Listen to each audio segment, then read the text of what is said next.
me a second. There's no way that anyone could actually get it. Jesus Christ!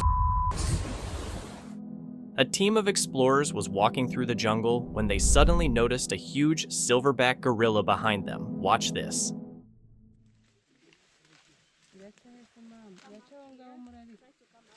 Come up, he's going to come down past you. And just sit still when he does. Get your feet out the way. Oh, he's going down that way. The gorilla was really big, and the explorers knew they had to keep cool and not move too quickly. It calmly walked by them and didn't do anything. Still, being that close to such a huge silverback is seriously scary.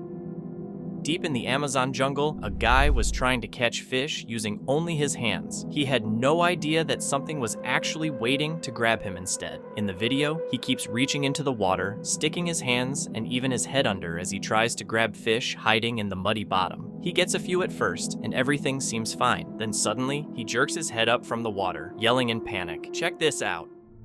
Wow, no.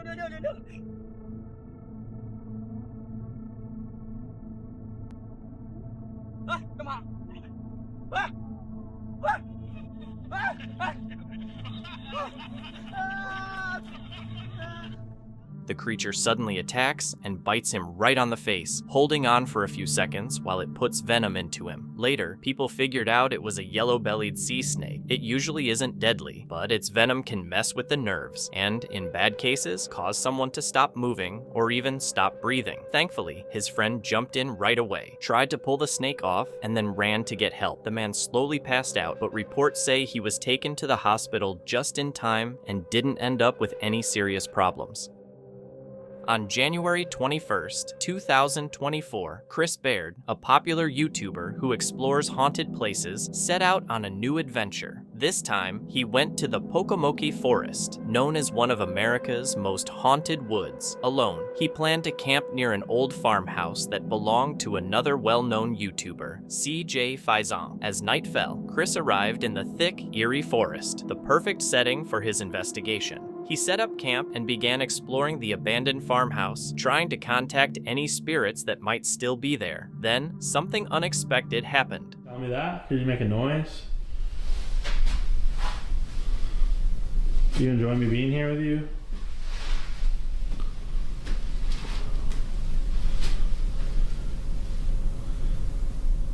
I don't know if you guys remember, but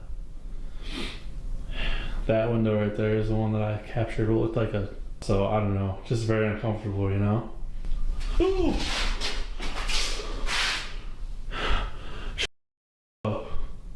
Shut up. Shut up. Shut that up. Get the out of here. We just moved that door. What the happened? Yo, there's nothing going on here. There's no tomfoolery. I don't understand how that just happened. My mind playing tricks on me? What the was that? That was so weird. A door suddenly slams shut even though Chris had left it open. There's no wind, and the unexpected noise sends a shiver down his spine. Actually insane. I cannot explain that. Who's upstairs? Hello? I pray that was outside. I literally pray that was outside. Bro, what the hell is going on in the house right now? Feeling uneasy, Chris steels himself and continues. He chooses to investigate further, going upstairs toward where he thought the noise came from. But what he encounters next is something he never expected. Yeah, I don't know if I can do this all night, guys. This is wild. What the? What the? Yo, this place. Don't stop. Yeah, I'm not stopping. I'm out of here. This place, dude. This place.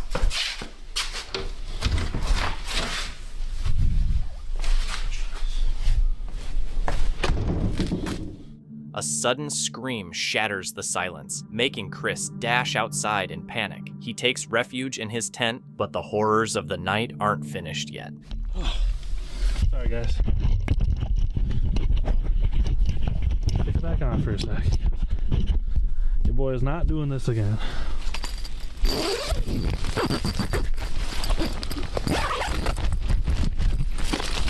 Zip, damn it. Chris settles into his tent, hoping to sleep, but odd sounds keep him awake. Eventually, he grows too tired to stay up, though his rest doesn't last long.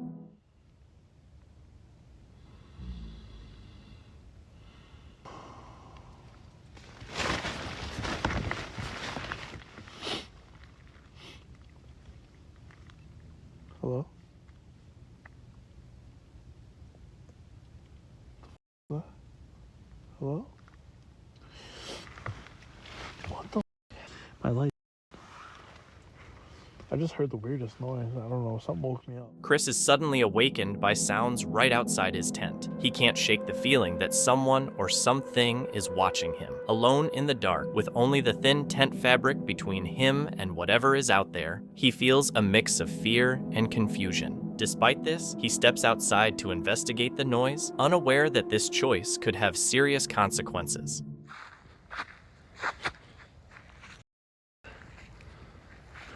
Someone's car, but there's no one here. Like, I don't see any camera notifications. I don't know, guys. I don't actually know. It is almost 6 o'clock. I slept a decent amount tonight, so I think I'm just gonna go home. Just gonna go home, maybe sleep for a couple more hours, and just, I don't know, guys. Like, I mean, I stayed a decent amount. I didn't stay the whole night, but call it a foul, call whatever you want. I'm gonna pack my and go. So. What is it?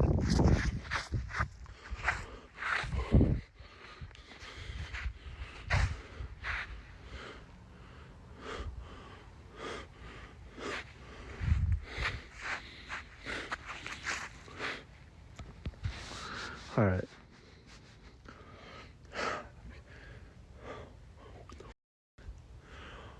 I'm getting in the car. I'm done. I'm done.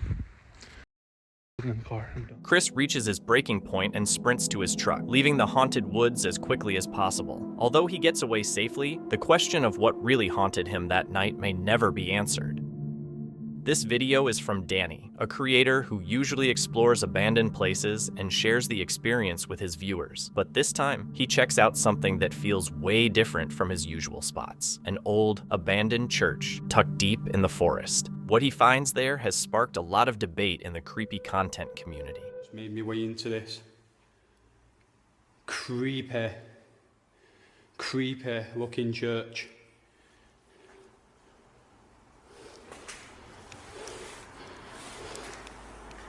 And I cannot believe I'm on my own doing this stuff.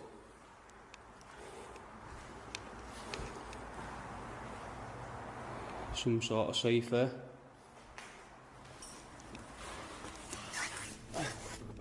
The place was huge and totally abandoned. No lights, no sounds, nothing. Danny was all alone inside, and the vibe already made him feel like he probably shouldn't be there. Still, he kept exploring, but soon, weird, unsettling sounds started echoing through the building.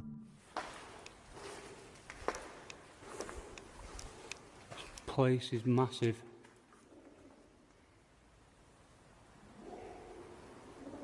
I thought I could see a pair of eyes then.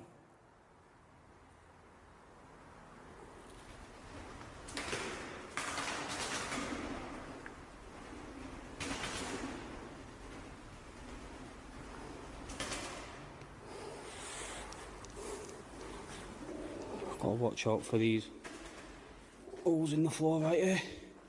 You don't want to be falling through. What is this? What the hell? That scared me. But there's quite a lot of pigeons in here. Guys, I am so nervous right now.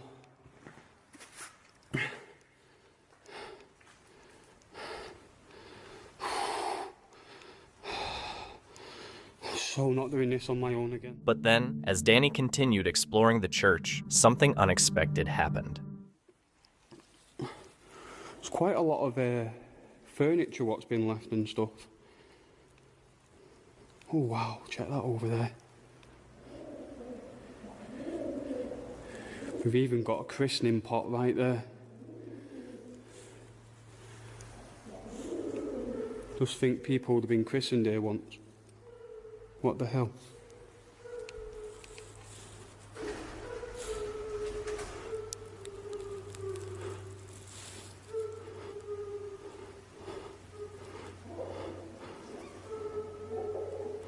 I'm pitching.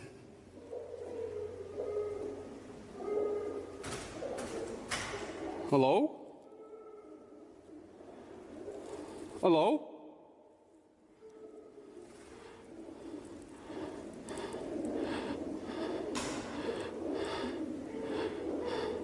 Hello?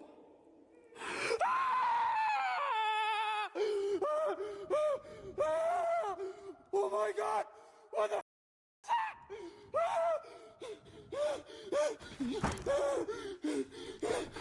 The video ends there, and at first, the figure on screen seems kind of fake, almost like it was staged. But then Danny screams, and that changes everything. It sounds truly terrified, like he really thought something bad was happening. That's what sparked all the debate. Some people think it's fake, but many believe it's real because his reaction feels so genuine. What do you think? Was it a prank, something real, or just a setup?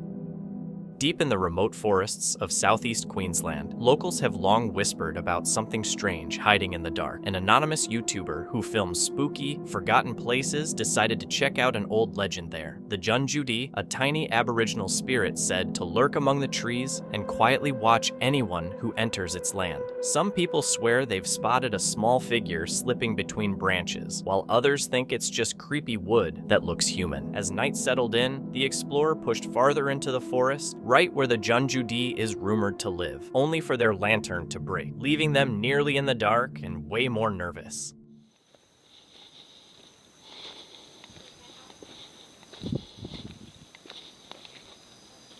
I think I used to bring a lantern for this, didn't I?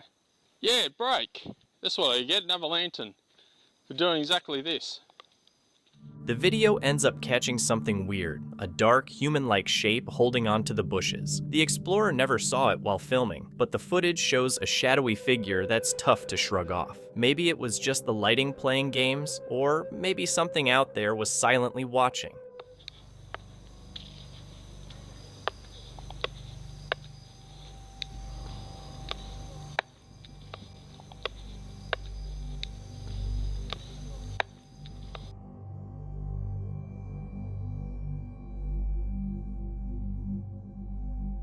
This legend of the Junjudi goes way back, rooted in Aboriginal culture and passed into modern ghost stories. Plenty of viewers insist the figure in the video was nothing more than oddly shaped branches caught at the perfect angle. Others swear the explorer actually filmed the forest's hidden spirit, a tiny protector that only appears to intruders. Hikers in that area always report the same unsettling vibe, like unseen eyes are tracking their every move. So was that shape just a harmless shadow, or a hint that something ancient is still lurking out there in the Australian wilderness?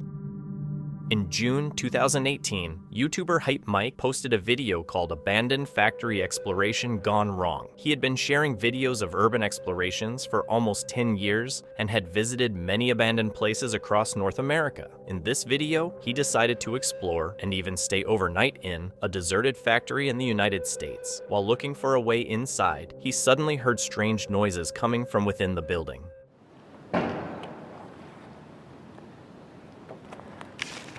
Did you hear that? So I just heard like a noise from over there.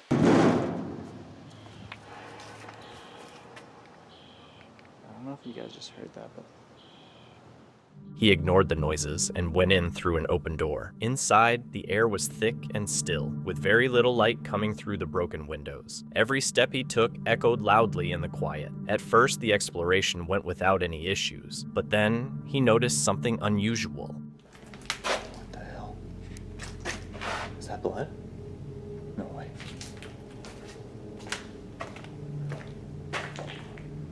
Noise.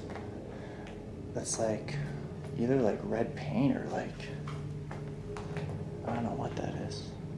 I have a feeling it's like red paint. I don't think like blood's that consistent. What's that?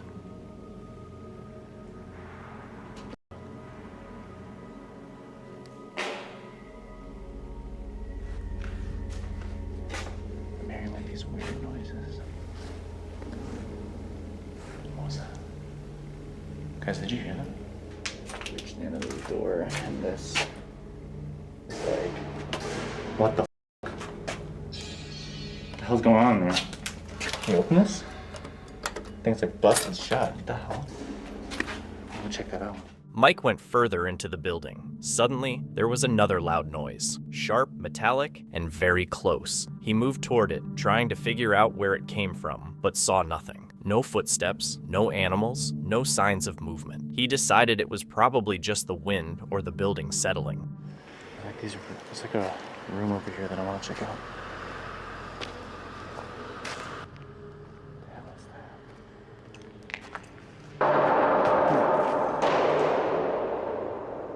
What the f was that? Guys, that was loud as f. I'm gonna keep going this way. I don't know what the f it was. Maybe it was like a bird or something. Check this out. That's nuts. Okay, that is not a coincidence. What the hell was that? Hello? Hello? Because there's no one here. Okay. I'm just gonna show you the 360 view of this place from the middle. Man, I can't imagine.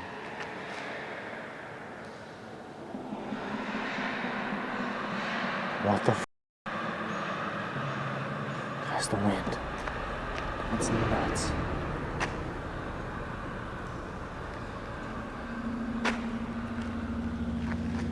Yeah, this place is massive.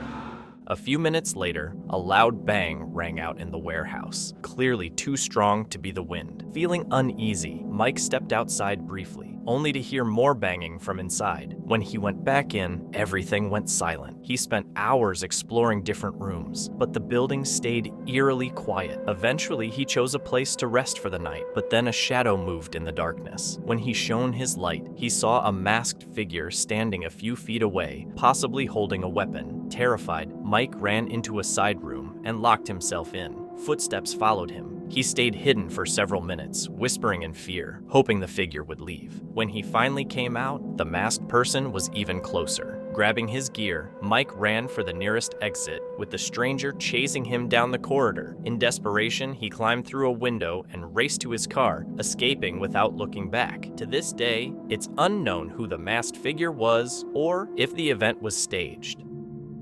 Exploring with Josh, a daring YouTuber, and his friend set out to explore an abandoned school in Japan, one that had been untouched for 15 years. The place carried a dark reputation, with chilling tales of missing children tied to its past. Still, that didn't stop them. Determined to uncover the truth, they slipped inside through a shattered window. But once they were in, their excitement quickly turned to unease when they realized what was waiting for them inside. Multiple factors in place. It's like in the middle of nowhere. Oh. Dang, how can we go over there? There's multiple factors in place. There's the fact that we're in the middle of nowhere. There's the fact that there's boars and bears around. And then there's the fact it's a school. You heard that? Yeah. Bro, every time we talk about it, every time we talk. That was a full footstep.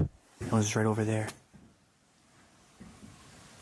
So you know, we are not alone in here. As they made their way through the school, a strange, echoing noise rippled through the halls, sending a chill down their spines. The sound made it clear they weren't alone, and panic started to set in. Desperate to get away from whatever was causing it, they hurried into another part of the building, hoping for safety. But what they didn't realize was that this move would only lead them deeper into the unsettling events waiting ahead.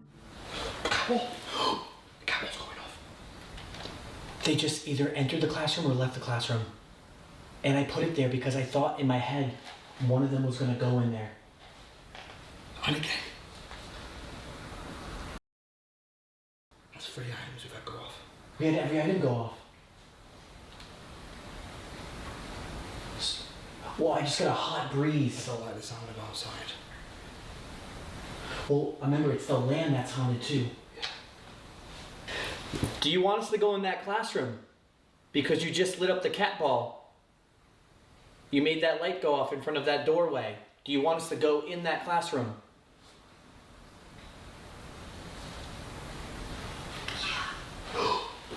It said, yeah, to you. It said, I can hear noises outside. The person just said, yeah. Is that a coincidence, or can they know English universal language? That's a start. Okay, if you can understand English, this would be astronomical if you could.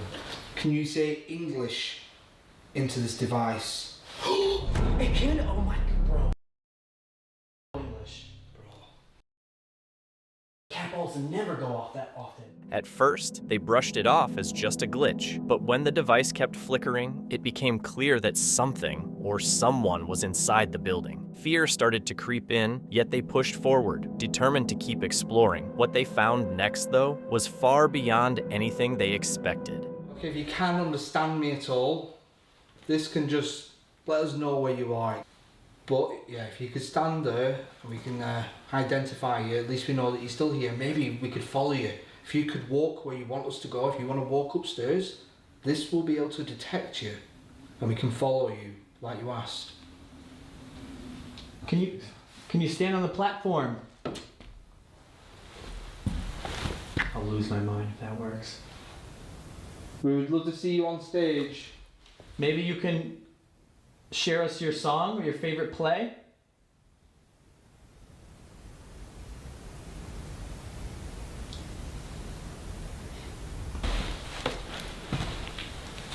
Would you like the piano? Could you sit by the piano? On that stool? Oh my god. Oh my god. It really sat down. It really sat down for a second. It registered you. Oh my god. Dude. Bro. Oh, shut this. What the hell? I have it all on video. Bro. What the hell? So it's sitting on there. Can you play us a song? I want to hear music. It's picking up some form of mass.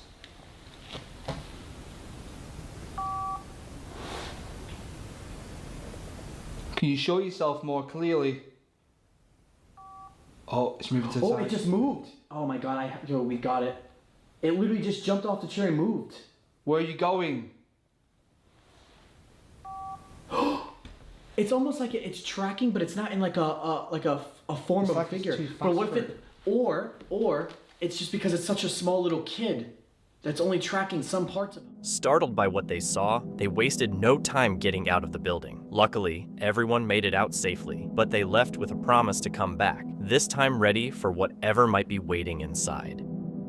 This video was uploaded on October 13, 2025 by Exploring with Angelo, a channel known for real outdoor trips and scary night investigations in Canada. In the episode, Angelo and his friend Frank go camping for 2 nights in a remote forest in Ontario. They plan to fish and film their time by the river. Locals warn them that the area is strange. People say you can hear whispers in the fog, see weird lights moving through the trees, and there is an old story about a missing CMP patrol boat. Angelo has been in creepy forests before, but this one feels different, almost like the woods are alive and watching them. Man, I am not looking forward to winter. It was such a beautiful summer.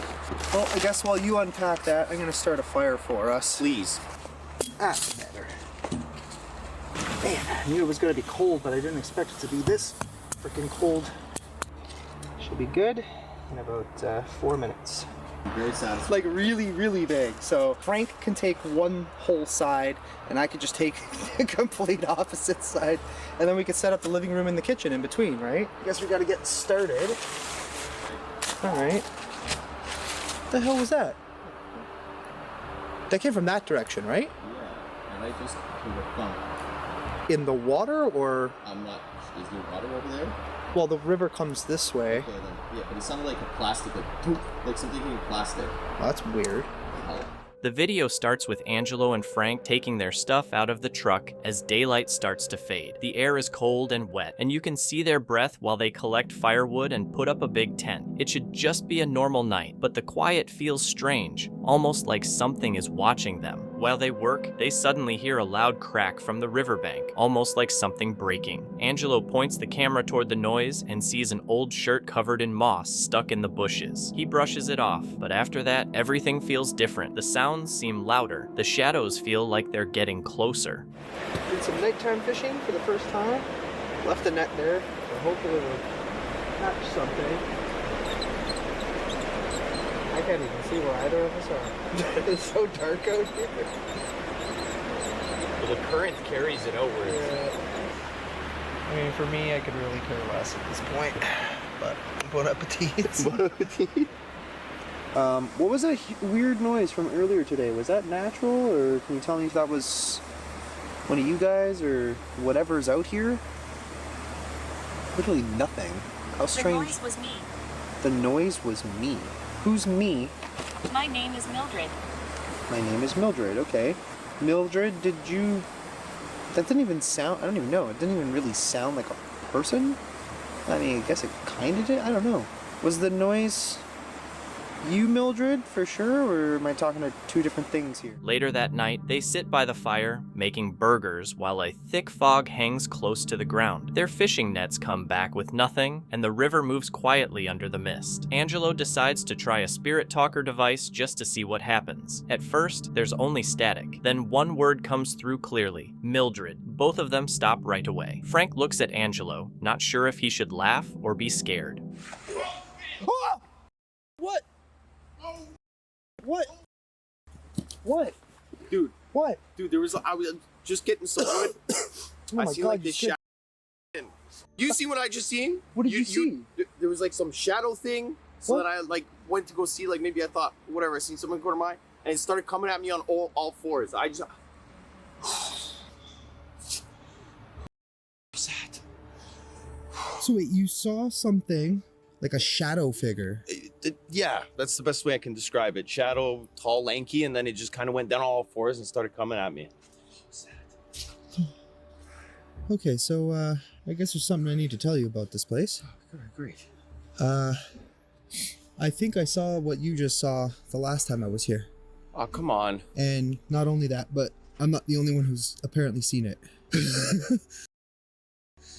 So it was on that side? Yeah, except I was like further down, like another, just out of sight, you could say, on the right side. Yeah. Are you sure it was, like, it wasn't an animal or anything? Well, you said it was tall and then went down. Yeah, that was no animal. Oh, crap.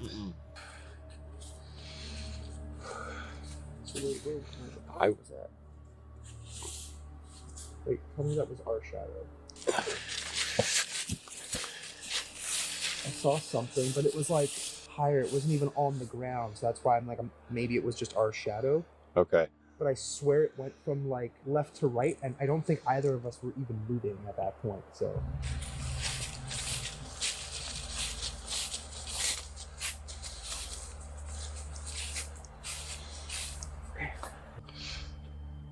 What the hell? You heard that, right? Yeah. Huh?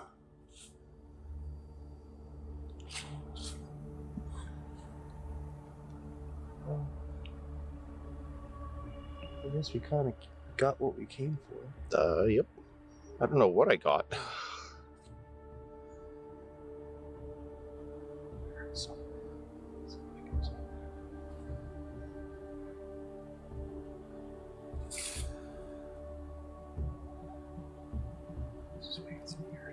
This time it was more, I couldn't tell, maybe it was a moose? I couldn't tell you. You didn't hear that? I heard it, but I couldn't tell you what it is. If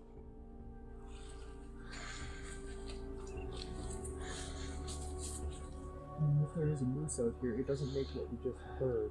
No, and I'm pretty sure you'd hear a moose trampling through. Yeah. You're about to walk into a spider. I thought it was a spider. Oh. Good little guy. Yeah. Oh. What the hell moved that branch? I don't even think you were close enough to it. Dude, there's something like really about here. What the hell? I just heard like a noise. What? Man, I swear it sounded like it was right behind me. heard it again. I heard something. Was that a person talking? Wait, you heard a person talking? I just heard, well, I'm sure it was a person, but. I heard like a weird clicking noise. And what the hell? Yeah. Weird. Were you facing the camera in this direction? Yep. Did you happen to see like a person in a red shirt? I did not. I wasn't looking with my eyes, but the camera was that way. They weren't tall. I mean, I couldn't see the person, but I could tell it was a red shirt. A red t-shirt. A moment later, Frank yells out. He says he saw something tall and skinny moving on all fours just outside the fog. Angelo quickly points the camera at the sound, but there's nothing to see. Only darkness and a soft clicking noise coming from the bushes. Something walks around their tent. The fire jumps and cracks while the clicking gets louder. For just a second, the camera catches a faint red shape standing still between the trees. Then it disappears as soon as he tries to focus on it. When morning comes, everything is calm again. The camp looks untouched. There are no footprints or anything that shows someone was there. The river flows gently under the light fog, like the scary night never happened at all. Once the video was uploaded, the comments blew up. Some viewers were happy to see Frank back, but many pointed out strange things in the background. Quiet voices, heavy breathing, and that weird clicking sound. A few said it was just animals or wind, but others think something was really there, hiding in the trees. Angelo ends the video calmly, thanking everyone and driving off while the fog closes in behind them.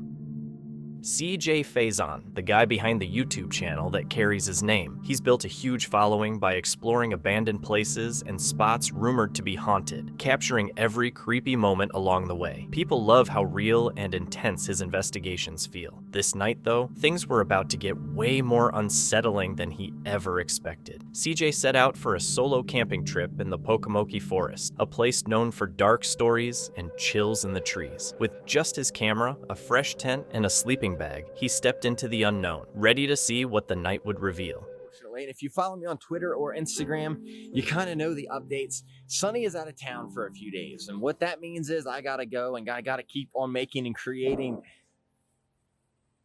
During his exploration, CJ notices a distant light and realizes someone else is in the forest. He immediately switches off his flashlight to avoid being seen, and the tension in the air intensifies. That Sonny, Holly, Eric, and we all came to, and this is actually where I first thought Sonny got possessed, was in this, Before pitching his tent, CJ hiked further into the woods, aiming for a secluded area. Still, he worried that his parked truck made it obvious someone was there. Walk down that trail right down through there.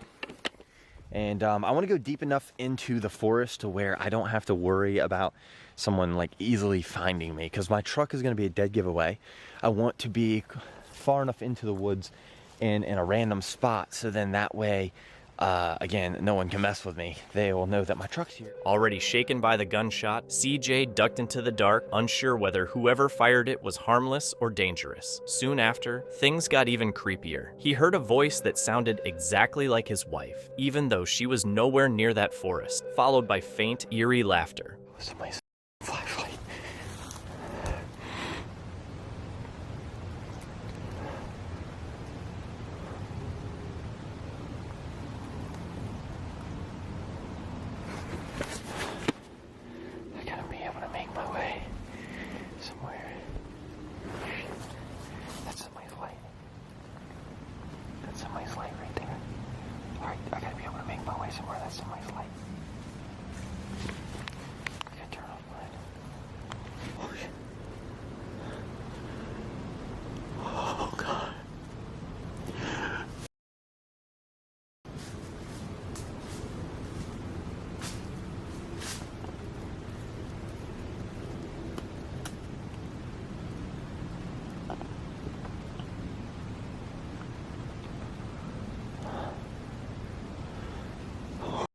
After crouching there for what felt like forever, maybe half an hour, CJ became completely convinced that whoever was out there wasn't a hunter at all. I know that you all can't see me right now, but I've literally been sitting here for at least 25, maybe 30 minutes.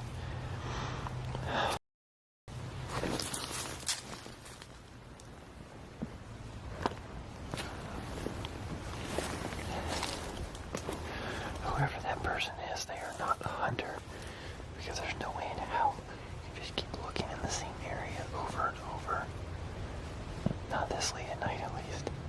Around 1:30 a.m., a really tall, skinny person wandered through the trees, walking slowly like they were searching for something. My way back to the tent. I really do. I'm debating whether this was a good idea or not. Maybe for a little bit now. I'm trying to remain calm and be rational and think that maybe that's just a hunter, but I still don't know what a hunter would be doing out here this damn late at night. I'm sorry, but unless you're spotlighting deer, you're not hunting out here. But I'm debating on whether or not to pack up my tent and leave, or just leave, or stay the night. I mean, I don't know what the odds of that actually being a hook man is. Again, that's an old legendary wise tale, but that person was really, really skinny. Like, tall and skinny is really strange looking. CJ keeps hearing weird sounds out in the distance, and then things take a sudden, creepy turn. And my battery has already died, so, but I don't even know if there's anything on the footage, but I heard something just a little earlier, and it almost sounded like I don't know how, like, you know, like antlers like clang together. It almost sound like two deer like fighting with each other. He hears a loud snap in the woods and freaks out, running back to his tent. Trying to stay calm, he uses a spirit box to see if anything is out there. Then something hits the side of his tent hard. Even though he is scared, CJ stays through the night and keeps recording updates. When he finally falls asleep, someone or something is standing right outside his tent. He didn't notice it then, but later, when he checked the footage, it made his heart race. The next morning, sunlight brings relief. CJ quickly heads out of the forest, grateful to be okay. Even though he made it out, he's left with a scary question about what was out there. It reminds him that the woods can hold things far more frightening than ghosts.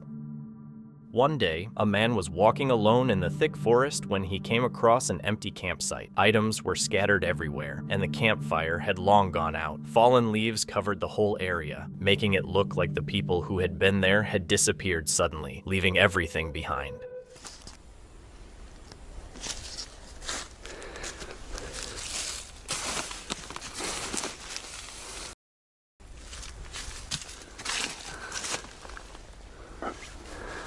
Things got even more shocking. He came across a dead dog at the camp, badly injured, and decided to bury it. A short distance away, he found a GoPro. The camera belonged to a man who had disappeared in the same forest. Out of respect for the family and police procedures, the missing person's identity and investigation details were kept private. Before turning the camera over to the authorities, he watched the recordings. The footage was disturbing and gave hints about what might have happened to the missing man. He carefully saved the files on his computer to help the investigators with their case.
incident took place in a large nature reserve of about 10 square miles, where a man had gone missing just 4 days before the camera was found. Police and search teams had combed the area without finding any clues. When the camera was discovered, most of the footage was repetitive, but some unsettling moments were preserved, raising questions about what really happened. Was he being followed, attacked by an animal, or running from someone, leaving the camera behind before disappearing? The exact spot was later thoroughly inspected by authorities, and the young man who found the camera gave his account. Despite this, the missing person's fate remains unknown, and no official details have been released, leaving the mystery unresolved. A man from the YouTube channel Under the Weather was camping in the forested mountains of the Great Glen. His videos usually show quiet, uneventful trips into the secluded forest, but one night was different. After setting up his tent, having a meal, and going to sleep, something outside woke him in the middle of the night. Hello? Hello?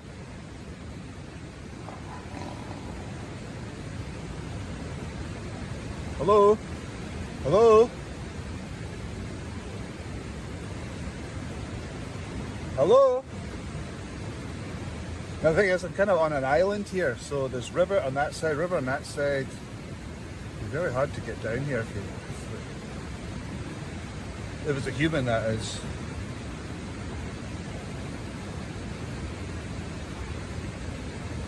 Hello? Typical, now I can't hear a thing. Right, I'll turn the light off.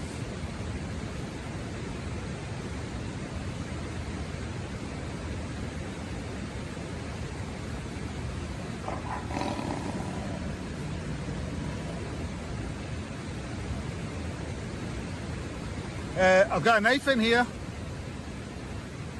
I've got a knife. I've got a knife.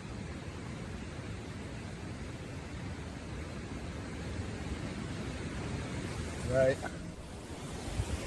Well, that definitely sounded like somebody there.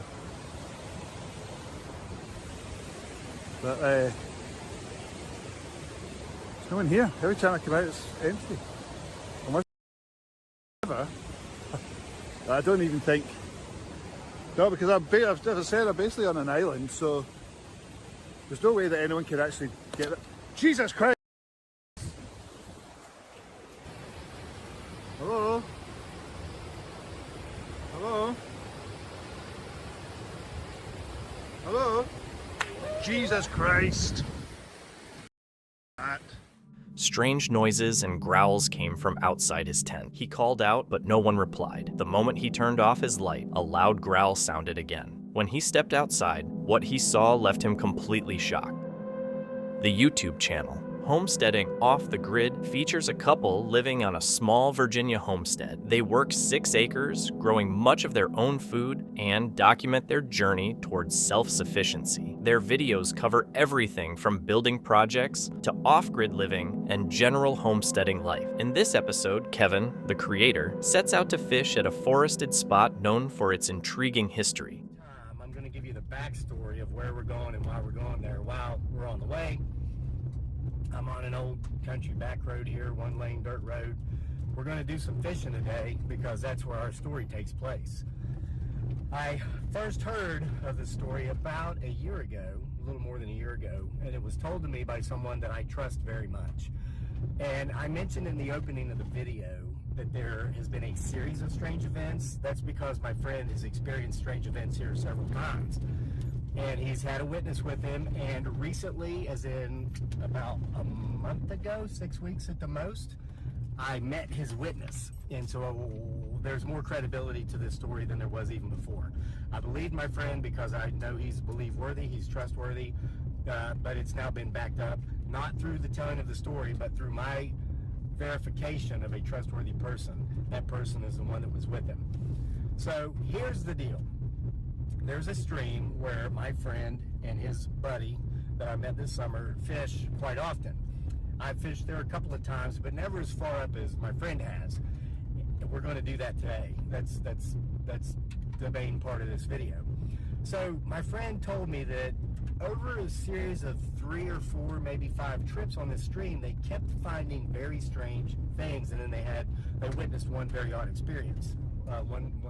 The story gets even stranger. The first time Kevin's friends fished at that spot, they spotted a rock in the creek with a neatly folded pair of women's jeans and a shirt on it. Looking around, there was no sign of the woman, so they assumed she might be hiding nearby and kept fishing. The next time they returned, they found a wallet sitting on another rock, looking completely untouched by the elements. Inside were a woman's ID, credit cards, and personal items. They decided to return it, only to meet a man who claimed she was his ex-wife. He hadn't seen her, but promised to take the items and return them if he did. They left things at that, then went back a third time. We were out here fishing one day, and they were about 50 yards apart. My friend was up front. He was ahead of his buddy.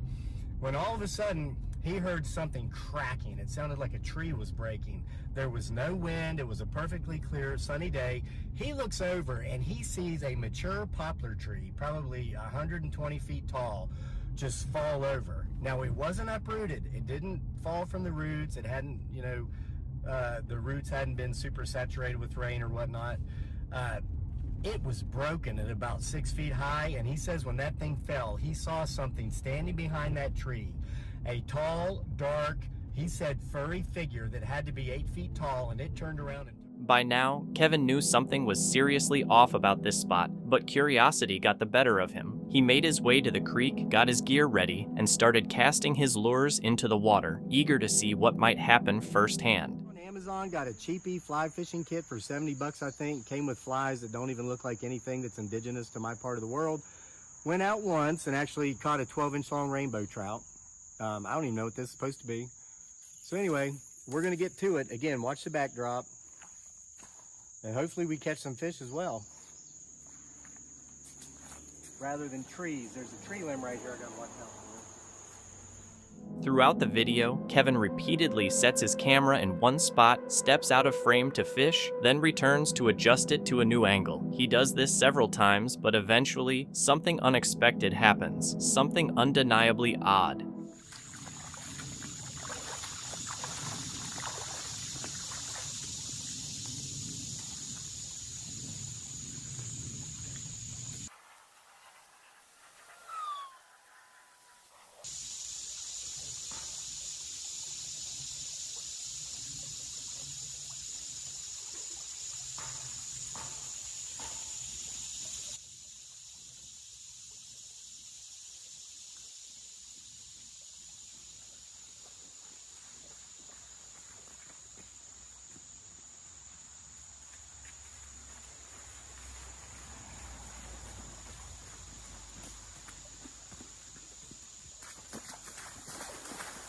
We gotta get out of here.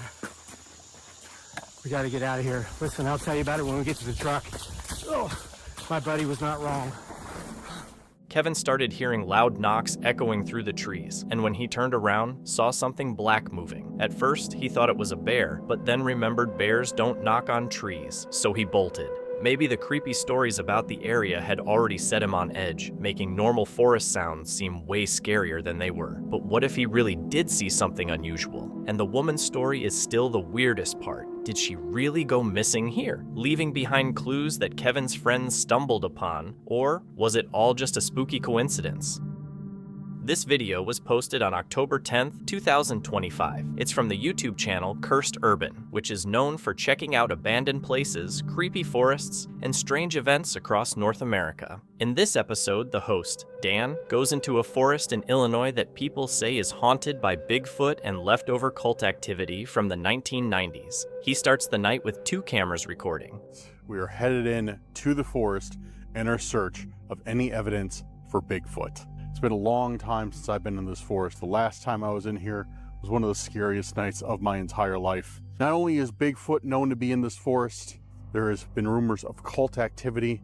There's been evidence of past cult activity, like back in the 90s. Tons of paranormal activity, which I have captured myself, and many, many other things. Other cryptids, other sightings of unexplainable creatures. Okay, we're headed into the Bigfoot forest, number 2. So I'm already hearing noises coming from all over the place. Definitely hearing some animals back there. So I think we're gonna hit this trail. I don't have any reason in particular why we're gonna hit this trail, but I'm thinking it's a good idea. Last time I was here, I definitely encountered some paranormal stuff out here.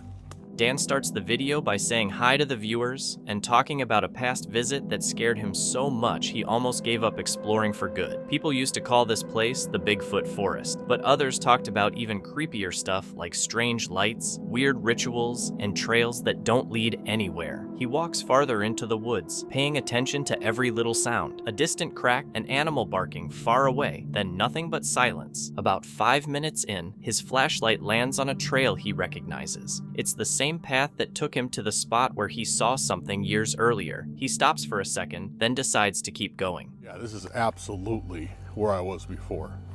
Because I remember how this trail split into two. It's over there. There was 100% over there.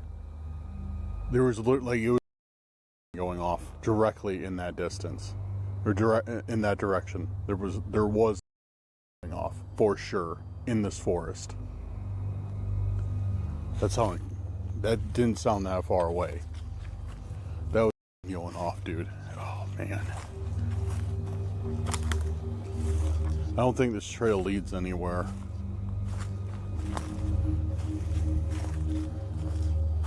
Oh. Yo, see that guy? See that deer right there? Oh, man. A few moments later, Dan freezes. He hears what sounds like a gunshot. It's far away, but definitely a shotgun echoing through the valley. He keeps going and soon notices a deer standing ahead of him. It isn't moving at all, and its eyes shine brightly in his flashlight. Dan lowers the camera, confused. The deer just stands there, staring. After the video came out, some viewers suggested it might have been a not deer, a shape-shifting creature from local stories. I hear something. I hear something. Straight ahead. Straight ahead, there's movement. Something's moving to my right. Something's moving up there too. Alright, I'm not hearing anything else. I definitely heard some distinct movement without a doubt back there. Without a doubt, like 100% there was movement back there. Guys, I just saw a light. I just saw a flashlight in front of me. Hello? Yeah, there's somebody else out here besides me. Yeah, I saw that. That was weird though, because where I saw them was, like, I saw that light go through like the forest area back there. Like, I just saw a brief flash of some light. I should have it on video. At first I thought it was that there was a sign over there. I thought it was reflecting off the sign, but I really don't think that's the case. There is definitely someone out in this forest besides me. Why is somebody out in the middle of the woods with a flashlight, and then I'm saying, hey, hello, like, who's there? And they aren't responding, but they are still moving around. I do not like that. What was that over there? I thought I just heard something move up ahead. I thought I just heard something move up that way. Oh! Yo! Dude, that was just knocking. That was just knocking.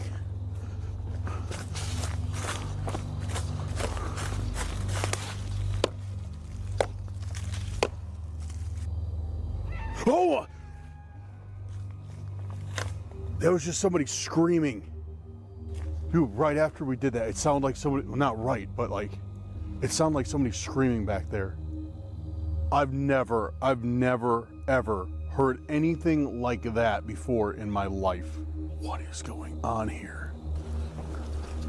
Okay, I am getting out of here, guys. There's like at least 2 people, if not 3. As he goes further in, things get tense. He hears knocking on trees and a single scream in the dark. A flashlight appears between the trees, and when Dan calls out, it disappears. He realizes he isn't alone. He rushes toward the main trail, but the sounds follow him. Footsteps, whispers, and more gunshots. Closer this time. Scared, he hides behind a fallen log and says he sees at least 3 people with flashlights. When he finally gets out of the forest, he mentions the lights chasing him, the screams, and the feeling that something wanted him deeper inside. He ends the video quickly, saying he won't return. Viewers argue whether it was hunters or something stranger. The still deer is brought up again. One question remains. If those sounds weren't animals, who was out there?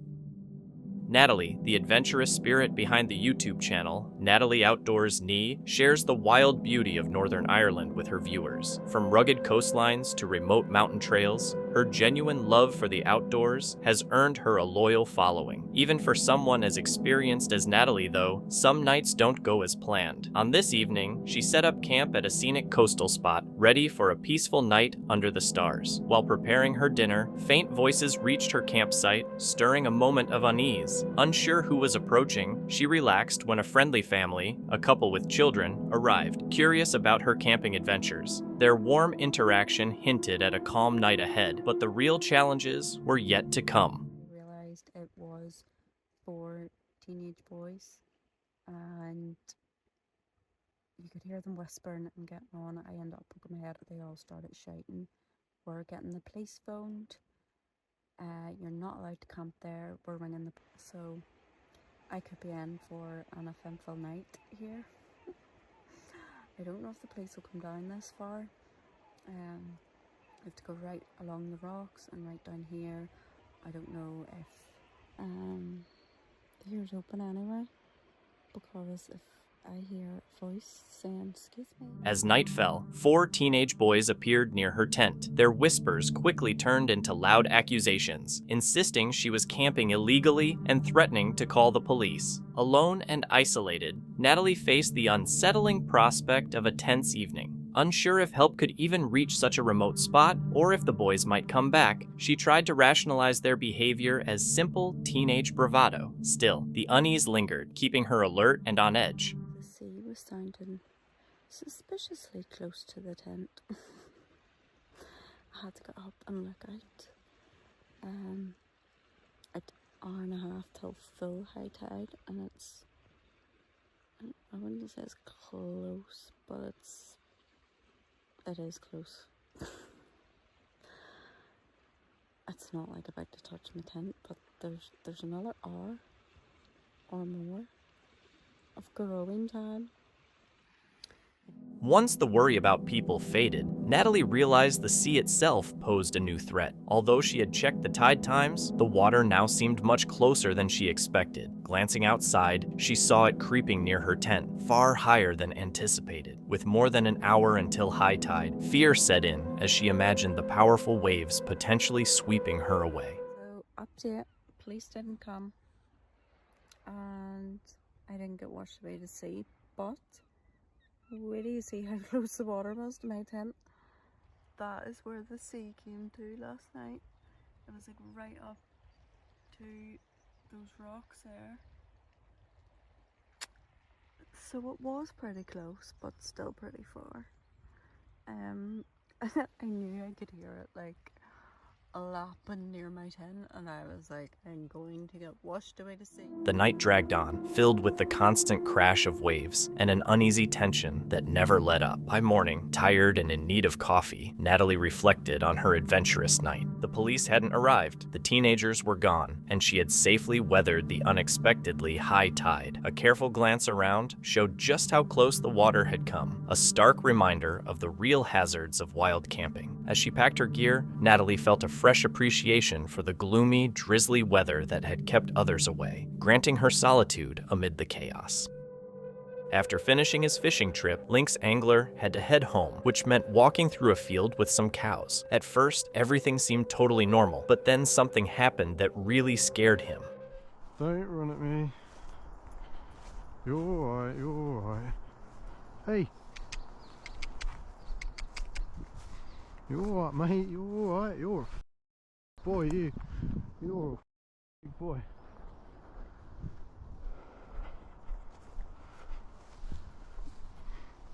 Young bull. Hey, what's up with all these cows following me? It's like I'm getting chased out of the field, mate. Oh, damn.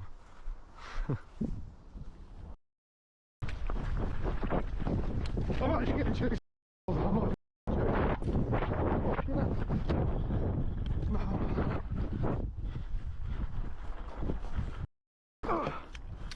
straight over.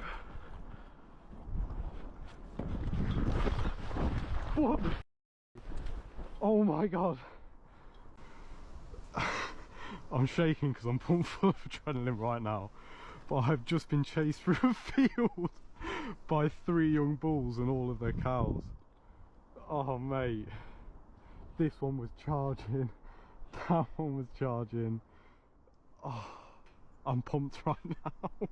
The bull suddenly began charging at him, and he took off running, even though that's not really the recommended response. In the comments, he jokingly explained that the sight of horns and testicles was enough reason to get out of there fast. It's hard to argue with that logic. The whole moment ended up being both funny and a little frightening at the same time.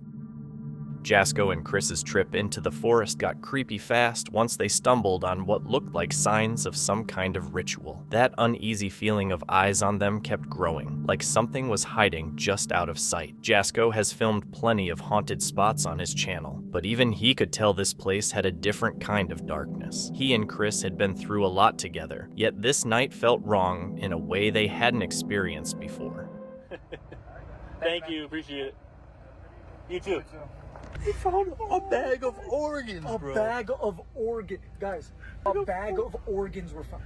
What the Sheriff deputies and park rangers came to our campsite and told us that they came across a bag of organs in this forest, confirming that there is satanic cult activity happening in this forest. They originally planned a straightforward overnight trip to film signs of cryptids in a quiet patch of woods. Things flipped the moment police, deputies, and park rangers showed up, warning them that a bag full of animal organs had been discovered close by. It was connected to an active cult case. That hit them hard. Whatever was happening out there wasn't just spooky folklore anymore. It was real, and it was dangerous. Oh my god, that's a scream. Chris, I just heard a scream outside. As darkness settled over the forest, the air turned heavy with the stench of something rotting. Screams echoed from somewhere far off, and a truck kept driving past their campsite again and again, making everything feel much more threatening. When they tried a spirit box, it spit out disturbing voices and even a name, Brenda Johnson, which happened to match an ongoing missing person case nearby. Exploring deeper into the trees, they found a duffel bag hidden under leaves packed with receipts, cards, and a shattered phone. Every piece of it lined up with what that crackling spirit box had already warned them about. Chris, wait. Do you smell that? Oh, it smells gross. On several occasions tonight, there's been this one truck that has driven past us at our campsite on several different occasions, and it was very hit or miss. I feel like someone's gonna like be laying down in the grass and just grab our ankles. That would suck. I died here. Oh, behind us, bro. Oh, bro, this is all broken and wet and damp. What? What do you see?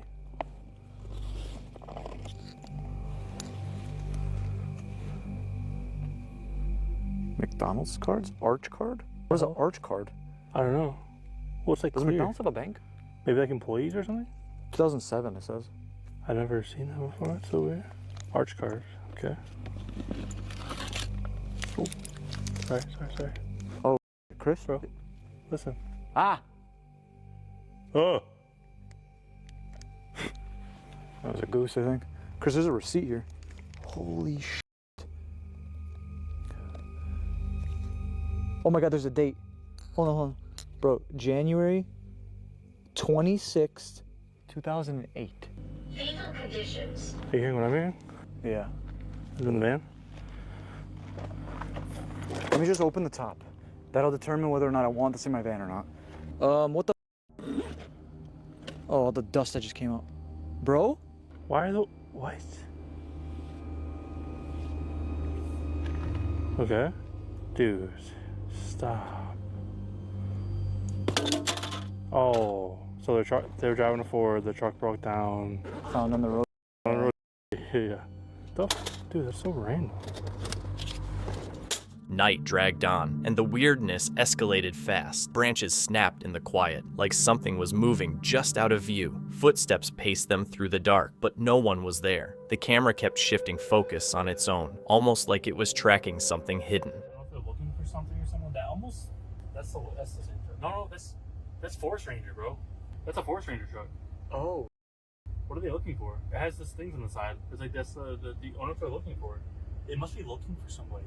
On everything, they're looking for somebody. They have to. You think so? Why would he be driving up and down like Wait, that? bro. Oh my god, you might be right. It has the stripe on the side. That was a Forest Ranger. 100%. He didn't come see us. But what? I'm like a little concerned now because they're looking for. And I heard something there that makes me think there was actually people in the woods down there.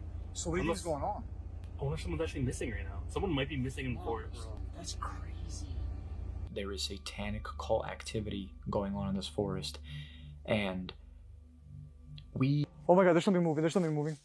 Oh my god, okay. What happened? You okay? Yeah. There's something. Are you good? Yeah. After that exact moment in the forest is when we decided that it was enough.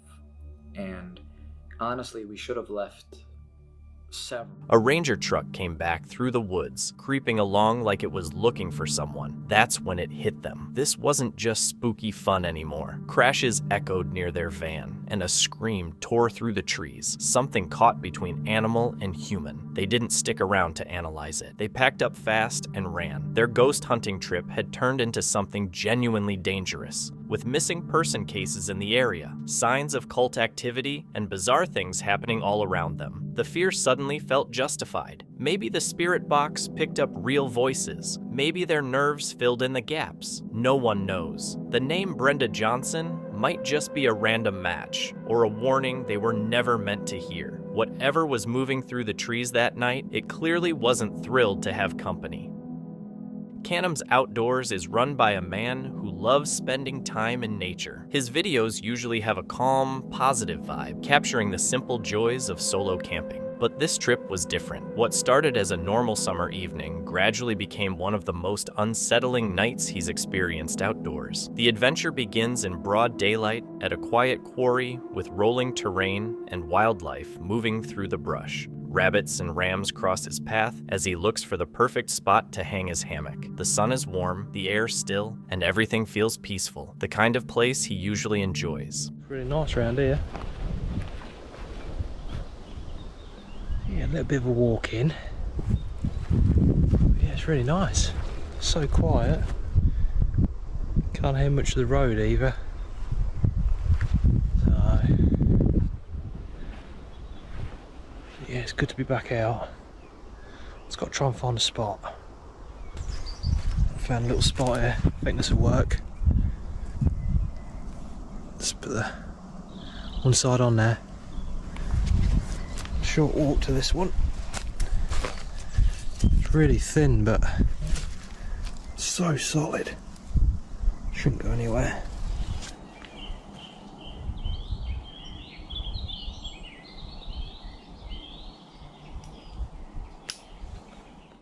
After a bit of walking, he finds a good spot between two trees. From a distance, faint tracks in the dirt are visible, but there's no sign of anyone nearby. As he sets up camp, the evening light softens and the quarry becomes even quieter. He unpacks his gear, sets up his chair, and prepares for a simple night under the stars. But as the sun begins to set, that peaceful feeling slowly starts to change. So quiet in here. Quite sort of eerie. Bit spooky.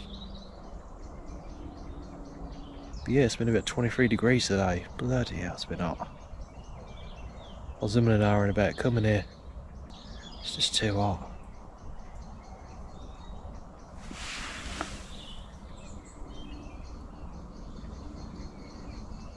Keep hearing things. Can you hear that? Peacock. Birds going crazy.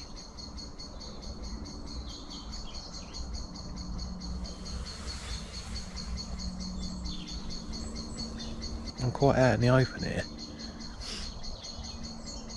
I'm not really tucked away in a little corner. you know. Should make it work. Small sounds, distant rustling, and faint movements begin to catch his attention. What should be a calm night starts to feel a bit unsettling, but he tells himself it's just his imagination and chooses to focus on the positive things around him instead. Yeah, look at that. Nice.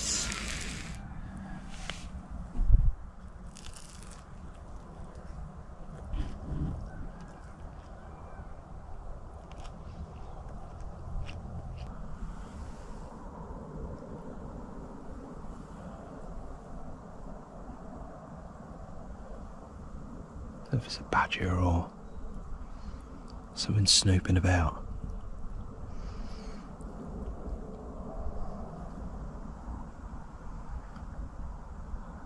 Really strange. Don't know what it is. I'm not liking the feeling of this place. Really spooky.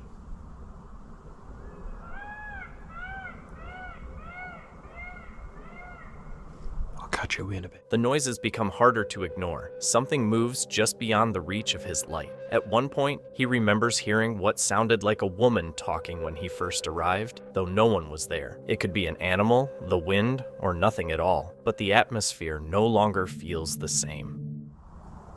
Every now and again I hear noise.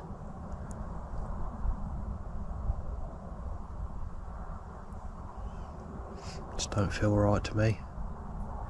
Yeah, I think we're going to pack her up and get out of here. Drink my hot chocolate and get out of here, I think. It's not right. It's happened to me before. Yeah, once before, it just didn't feel right. Felt like someone was sort of watching me, so I just packed up and got out of there.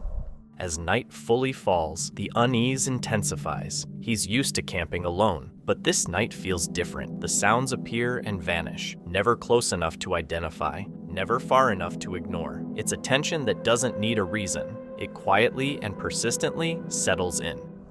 Yeah, it's not right. Shame. Looking forward to sleeping in that hammock.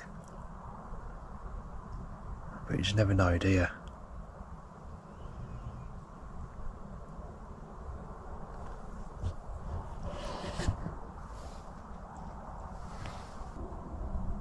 Yeah, it's too spooky. I just don't feel right. I think I'm going to get out of here. I just feel like someone's watching me. Every now and again there's a noise.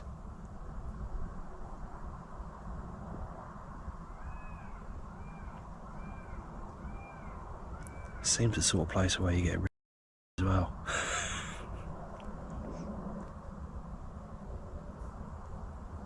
I'm just constantly looking round. I'm not usually like that. That noise again. It's not the peacock. I could listen to that peacock all night, beautiful. But I'm going to drink my hot chocolate, get packed up. I'm not even going to video it. And I'll get back to you when I'm at the van. He decides to pack up and head back to his van. Along the way, he sees a massive stag in the darkness, probably just wildlife. But by then, the feeling of being watched has already settled in. What began as a bright, warm summer evening ends in a quiet, creeping discomfort he can't shake. Nothing emerges from the dark that night, no voices or movement. Yet the sense of unseen eyes is enough to make him leave. In the end, he trusts his instincts, which often prove the right choice when something just feels off. So, was it just the stillness of the quarry playing tricks, or was something really out there, hidden just beyond the light? The Outdoor Gear Review is run by Luke, a man whose love for the outdoors matches his channel's name. He spends countless hours hiking, camping, and testing gear in some of North Carolina's most remote and quiet spots. But on this trip, the quiet didn't last. Hi friends, welcome to this episode of the Outdoor Gear Review. I hope you all are doing well. There is a big storm towards the south here. Basically, I hiked into the area just as it was ending. So there's water dripping from the trees, everything is soaking wet, and it looks like there may be a repeat.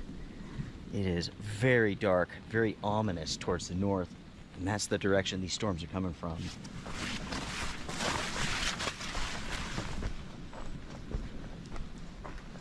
The hike starts normally, birds calling, water dripping from the trees after a storm, the kind of peacefulness that makes the forest feel alive. Luke has been here before. On an earlier trip, he spent the night in the same area and heard footsteps circling his camp long after dark. What unsettled him most the next morning was finding a huge tree lying across the game trail he had used to reach camp. It hadn't been there before, and it didn't appear to have fallen naturally. No drag marks, no disturbed soil, and clean roots. Whatever moved it had to be incredibly strong, and he still has no explanation. Despite that, his curiosity keeps drawing him back to these woods.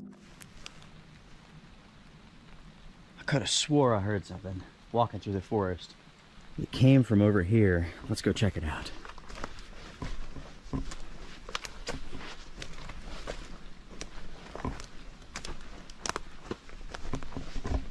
It's one of those things where I want to approach stealth like.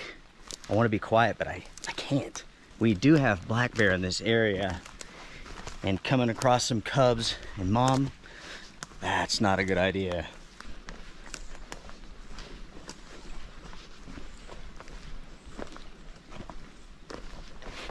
The trees are so dense that anything just a few meters away could go completely unseen. He stops and scans the tree line, but the forest offers nothing, only thick, unmoving silence. Hoping for the best, he keeps moving deeper into the woods. Later, while taking shelter under a small tarp during a passing storm, the quiet is broken once more. Foggy, not super foggy, but enough to give it a creepy atmosphere up here.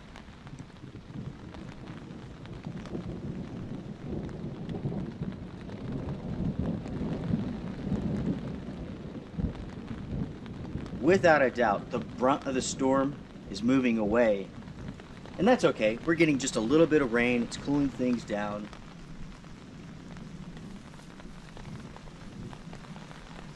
I'm hearing something.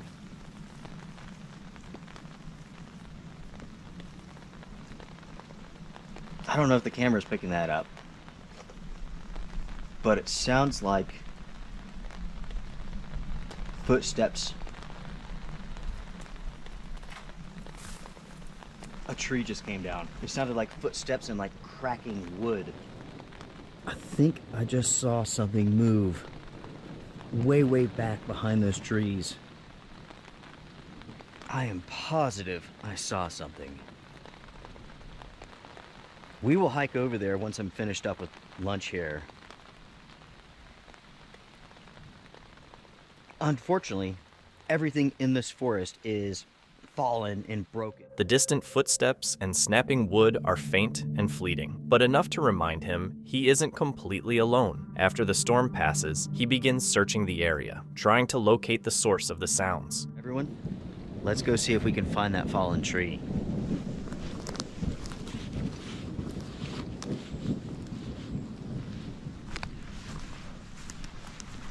Today, everyone, has been interesting.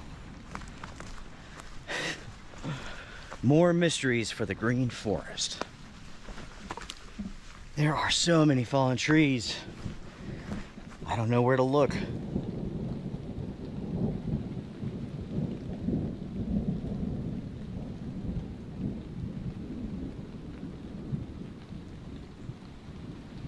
Over here is where I believe I heard the sound coming from.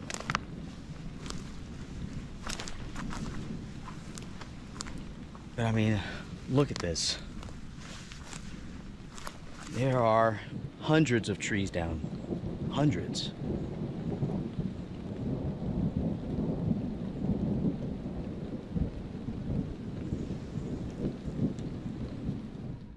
The forest gives him no answers. Fallen trees and countless hiding spots make it impossible to know what or who might have been there. It's the kind of mystery the woods are good at keeping. The day ends as it began, quiet and full of questions. Luke has experienced strange things in the wild before, but this one sticks with him longer than most. Was it just an animal hidden in the thick forest, or something that didn't want to be seen?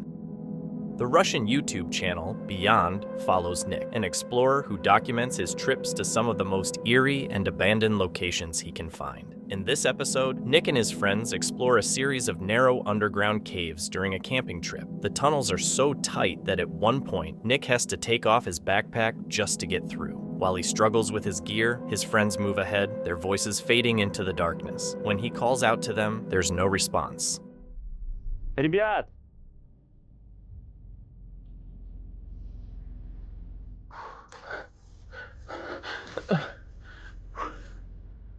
Ребят!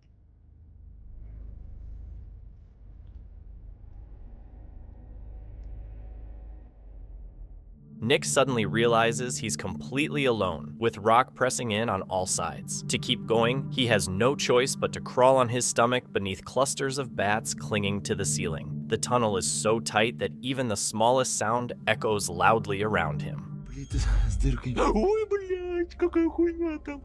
Ой, бля, я так испугался, ребята. Смотрите. As Nick moves further into the cave, unusual things start happening. His camera begins to glitch while filming a small alcove in the wall. The spot seems ordinary, but something about it clearly disrupts his equipment. Мне кажется, ребята пошли не сюда. Вообще тупик. Ой, блядь. Да, это камень. Да хули я так боюсь. Видите эту херню? Сейчас вам ее покажу. Что с камерой? Как будто моторчик камеры завелся и начал. A moment later, as Nick climbs a rocky ledge, loose stones start falling from above, giving the eerie impression that something or someone might be tossing them. Then his flashlight begins to flicker and fade. In the sudden darkness, a sharp, loud noise cuts through the silence, making him panic. He runs through the twisting, disorienting tunnels, unsure of where he's going. На моменту я хочу сказать, что здесь тупик, и мне надо возвращаться побыстрее назад.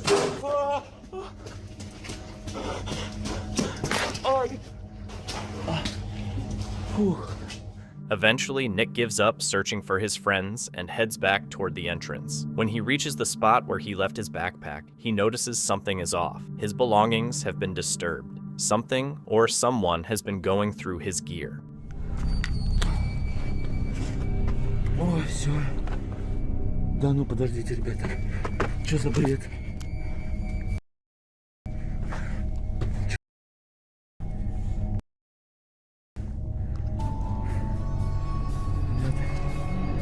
Меня все вытащили из рюкзака.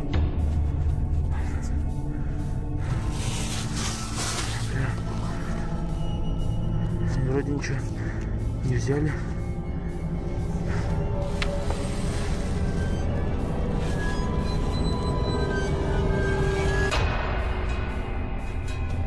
Ребят, здесь кто-нибудь есть, ребят?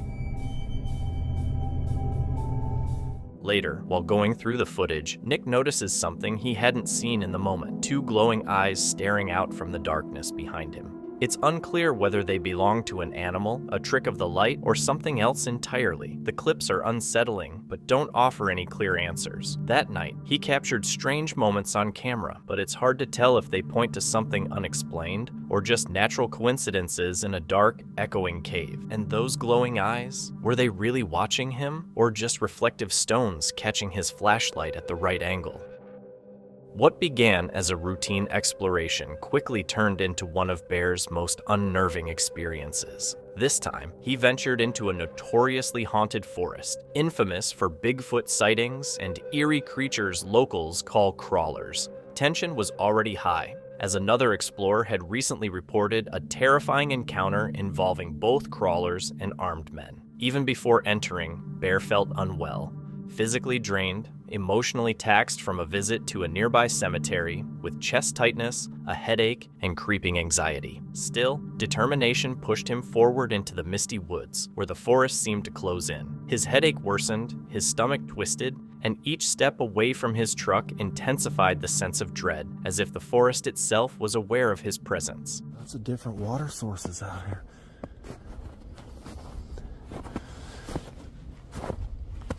Oh man, I just remembered the crawlers in the trees. Oh.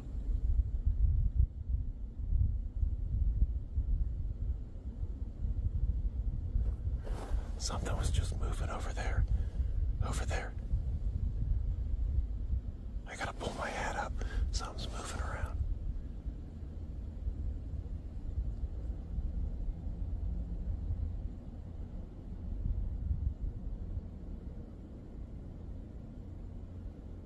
Okay.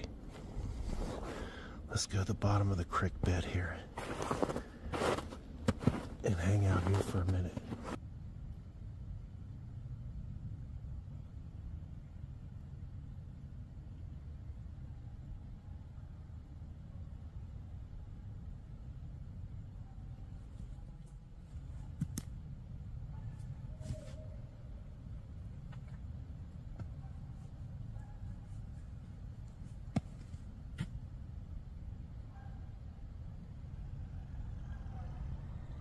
I just heard breathing right behind me. That was a growly breath. As night started to fall, weird sounds began coming from the forest. Soft whistles, heavy breathing, low and close. Shadows moved at the edge of his vision, and the usual curiosity that fueled his explorations quickly turned into fear. Then, something happened. So my original plan... Oh, I just seen a light, or an eye. Duck behind that tree. Are you kidding me? Did you guys catch that? I seen an eye right in here. A big eye. It was orangish yellow. Oh! Oh, there was it again. There it was again. No freaking way, man. That thing sounded terrifying. Bear caught sight of a massive, glowing eye behind a nearby tree, orange-yellow, and clearly not just an animal. As soon as he locked eyes with it, a deep, menacing growl filled the forest. Whatever it was, it wanted him to know it was there. Panic set in, and despite nausea and a pounding headache, he ran toward his truck as fast as his unsteady legs would let him. I'm not worried about filming it. Just worried about moving fast and safe.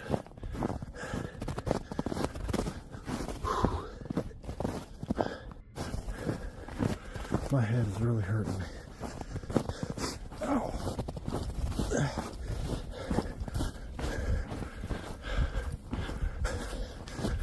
My head. And my stomach. What is going on? Every rustle behind him made his heart race. When Bear finally reached the safety of his truck, he sat in stunned silence. His plan for a stealth camp that night was abandoned. Between the pain, the strange sounds, and that glowing eye, he knew something was off. He started the engine and drove away, leaving the mystery of what he saw in the forest unresolved. Rotting Midwest, a YouTuber, is known for daring urban exploration videos that test the limits of curiosity and courage. In August 2024, he and his friends faced a true explorer's nightmare when they attempted to enter a massive, heavily guarded, abandoned complex, protected by boarded entrances, motion sensors, and constant patrols. After hours of searching for a way inside as the sun set, they finally found an opening. Once inside, the air was thick with dust and the unmistakable smell of decay. It's locked. I closed it. I can't get out. I can't get out, bro.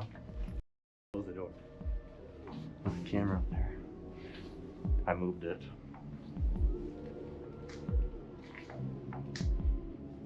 I need to find a way out. I literally don't have a way out of here. I swear.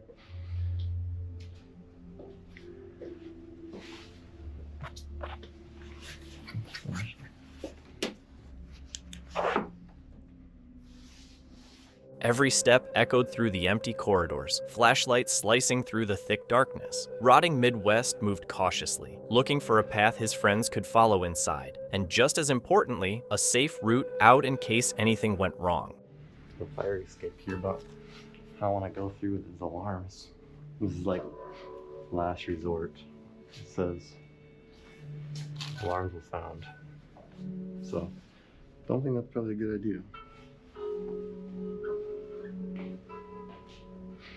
Oh, that's the rooftop. An alarm there too, a sensor to go off. Fire exit up here. Let's check this one.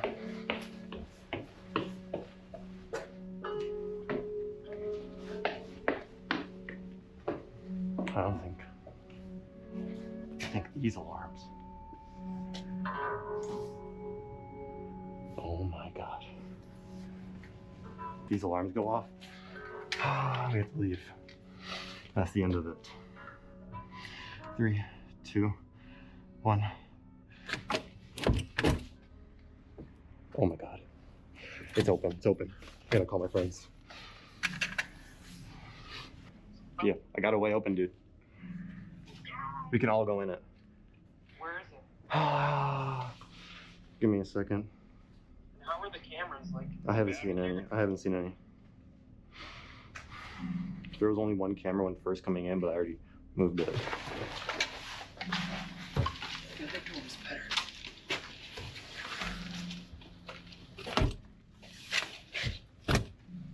I swear I heard noises, bro. There's a lot of scary noises. Blinking motion sensors lined the walls, and every creak and whisper felt menacing. Despite the tension, the excitement of exploring pushed them further into the eerie quiet, until the unmistakable sound of distant voices and heavy boots reached them. Security had arrived. Panic set in as they dashed through dark hallways, struggling to find an exit. By sheer luck, they managed to escape just in time.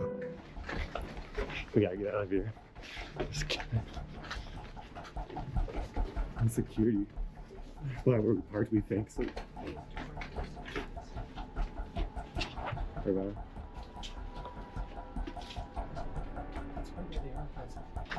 Is he?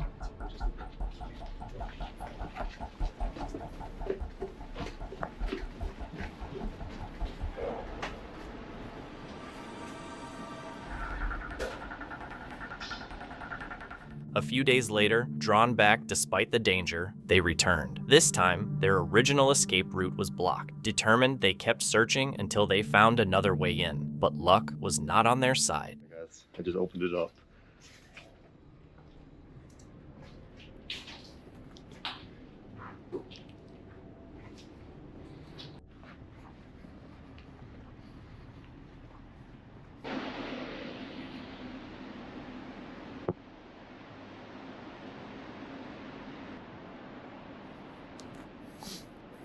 I bet we have cops and security coming towards us right now.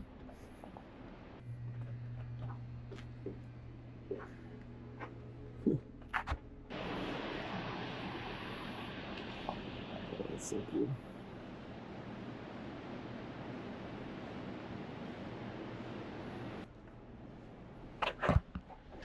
The movie theater is right here.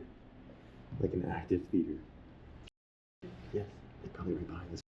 Literally probably right there. Stop. Yeah, it's blocked off down there.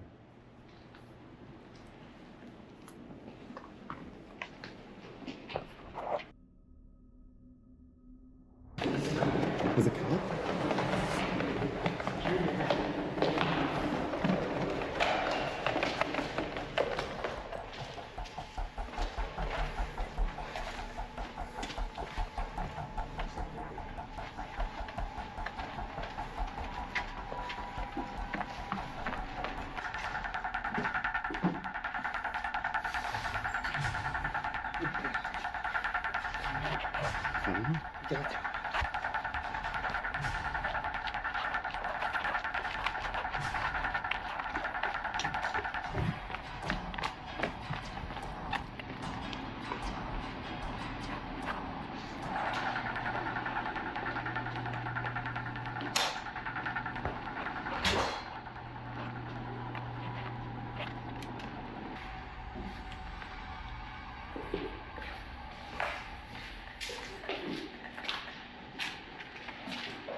Hey, it opens.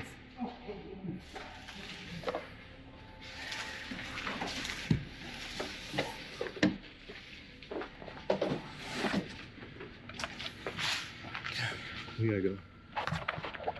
You saw the guy? He didn't, like, did he look at you? Yeah. He saw you? He said, "Come here." Oh, really? There's a cop.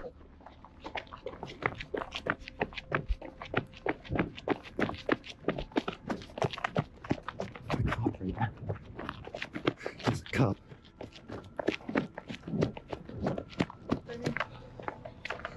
Didn't you? Oh wait, no, where am I? Oh, it's all the way down there. Oh. I was like, wait a minute. No, hurry up, because he's still Yeah, he comes out here. They haven't moved though. It's probably in the building. They could be sending more here. I mean, we look suspicious. Why is it so dark? Walk on. Where are you at? Where are you at? Stop. Huh? Stop.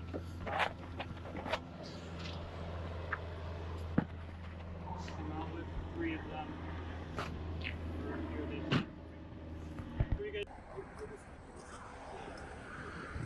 Shortly after starting the exploration, a police officer appeared outside. They attempted to flee, managing to get away for a moment, but the officer soon returned with several others. The footage then jumps to them inside a police station. Urban exploration delivers an intense rush, but when silence conceals alarms, guards, and the law, the ending can be completely unexpected.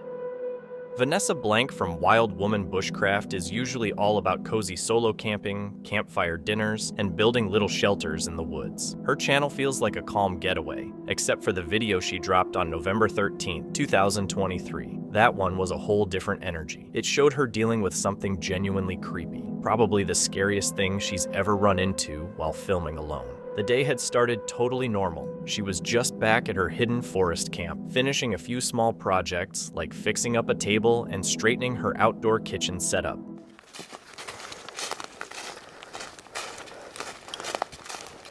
Kom her, kom.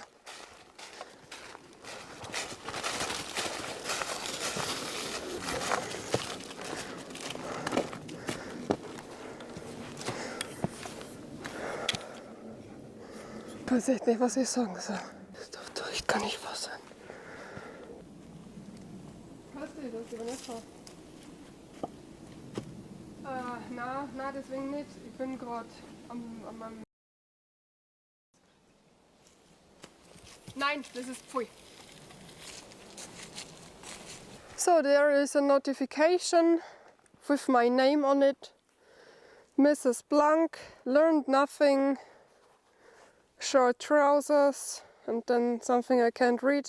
Walking back into her campsite, she could tell immediately that something was wrong. Nothing about the damage looked accidental. Her furniture was smashed, her table overturned, and her tools and supplies were scattered everywhere. The only thing left untouched was the moss roof, likely because tearing it apart would have taken too much work. Then she spotted a note left behind. The writing was rough and unsettling, blaming her for the destruction and ending with the unnerving message, "We see us." It was clear that whoever did this knew exactly where to find her and had targeted her on purpose. Because there is the date on it, but when it's not a wildlife camera photo, that means that this person was in my closer area and take a photo from me, walked behind me, wants to check where I am, what I do, or I have no idea how they could otherwise find out at which day I am in the forest because I have no special day. And that means that I had it all in the past. I had a stalker that write me letters at my private address, which is something that nobody knows, which knows who I am, which knows the places where I was bushcrafting, and take photos of them and send it to me. Look, I found your new camp. And I had this all in the past. Everything. And I fought against it in the past. And I don't want to have this now again, to just be scared everywhere and look behind you if there is someone following, or always be with the hand close to the weapon because you always mean that there is something around somebody. I don't want anymore. The situation became even more frightening when she found a photo of herself left behind. She was wearing the same clothes she had on that day. Whether it was taken long ago or right there in the woods, the idea that someone might have been close enough to watch her was horrifying. Vanessa shared that this wasn't the first time she'd been stalked. Someone had once found her home address, sent her threatening messages, and even mailed photos of her outdoor spots with notes saying they knew where she was. She thought that nightmare was over, but now it seemed to be happening again. Even her dog, Aya, was uneasy, staring into the trees and refusing to relax. Worried there could be traps or poison left around, Vanessa stayed cautious, but the fear of being monitored weighed on her far more than any physical danger. Ultimately, she chose to leave the campsite behind, possibly for good. It showed just how frightening and unpredictable life can be for someone who often films and lives alone in the wilderness. Uploaded on May 11, 2025, this story comes from Oklahoma Adventures, a channel that focuses on practical camping trips and survival cooking in North America's wilderness. What begins as a calm day of cooking, relaxing, and practicing bushcraft by a riverbank quickly turns tense when something much larger and possibly far more dangerous lurks just beyond view. Aventureros, aquí andamos en los territorios del Patón una vez más. Teníamos un buen rato caminando toda la mañana. Nos detuvimos aquí a hacer una comida. Ya se hambre, salimos muy temprano de la casa y con el tiempo de almorzar tuvimos. Aquí nos vamos a echar un snack aquí en el territorio del Patón. A ver si no viene y nos arrebatan La comida. la comida. Vamos a comer. Vamos, aventureros. After hiking through dense terrain, the group finally set up beside a river surrounded by thick brush and heavy vegetation. With the sun high and the current flowing steadily, spirits were high. They quickly gathered ingredients and started a small cooking fire. Corn, wild mushrooms, peppers, and meat were laid out on hot stones and grills as they joked around and enjoyed the crisp, fresh air. So, papi, ¿ya está? Ya llevo.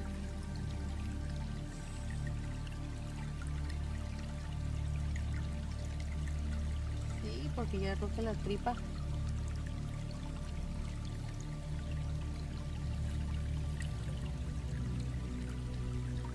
¿Quieres una?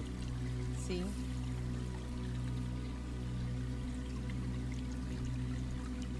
A salud de ustedes, aventureros.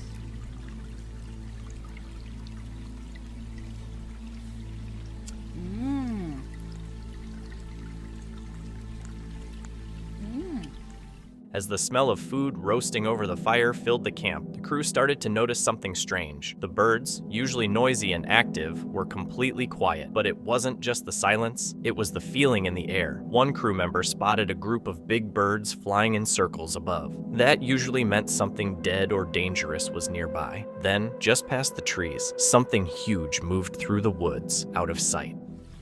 ¿Escuchaste? No, por estar aquí comiendo. Algo se arrimó acá a este lado. Pues con ese olor, ¿cómo no? At first, they didn't see it, but they could hear it. Heavy footsteps and snapping branches showed it was big. The noise came from the direction of their cooking area and started moving around the camp. Feeling alarmed, they hurriedly began packing up, keeping their eyes on the trees, looking for any sign of movement. Whatever it was, maybe a bear, maybe something worse, had definitely been attracted by the smell of their food. Una bolsita donde tirar la basura. No la dejen aquí tirada. Especialmente en estos lugares tan fregonzotes. ¿Verdad? Ya.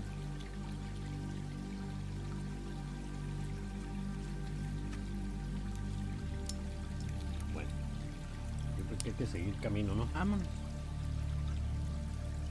Que algo se arrimó, no sabemos si fuera un oso o algo, pero un animal muy grande se arrimó para allá, para aquel lado.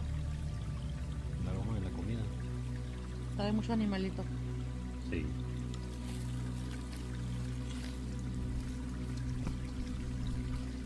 As they moved back to a safer distance, one of the team members noticed something strange. Huge footprints were pressed into the wet ground near their camp. They were too big for deer or wild boar and clearly bipedal, way too large to be human. A few steps ahead, they saw something even weirder. A rough arch made of sticks, carefully arranged and pushed into the ground. It didn't look natural, and definitely hadn't been there when they first arrived. Escuché. Algo corrió, quién sabe qué sería. Bueno, vamos.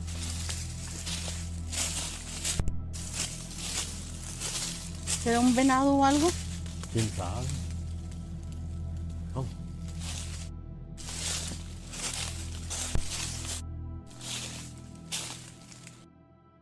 Está algo. ¿Ah? Aquí está una huella de algo, desde aquí hasta acá. Y aquí hay más arcos también, mira. Checa.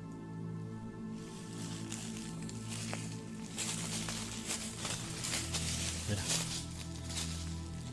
Oh, sí, está puesto ahí, ¿no? Sí, nomás lo atoraron ahí. Mira. Es un patón ese. Está nomás atorado ahí con el otro. Sí, mira. Still trying to figure out what they'd discovered, the crew wondered if it could be the Patan, a local name for a Bigfoot-like creature said to live in the remote woods. The signs matched, the sudden quiet, the circling movements, the birds disappearing. As they carefully made their way out, the normal forest sounds came back for a moment, then faded again. Something huge was still following them, never seen directly, but definitely nearby. Mira, ahí parece como una caidita de agua. Algo así. Ahí andan los pájaros. Ya nos escucharon los cuervos. Quiere decir que sí era un patón el que se arrimó, porque ya ves que en ese ratito que estábamos cocinando se escucharon. Bueno.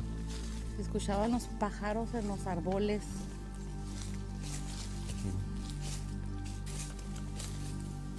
The group hurried on, taking notes and photos of the weird footprints and stick structures as they left, but they decided not to go after or investigate further. They were there to cook and film, not hunt legends. Still, what they ran into could have been a close encounter with something mysterious. Whether it was really a cryptid or just a bear acting strangely, it was enough to leave a lasting, creepy memory.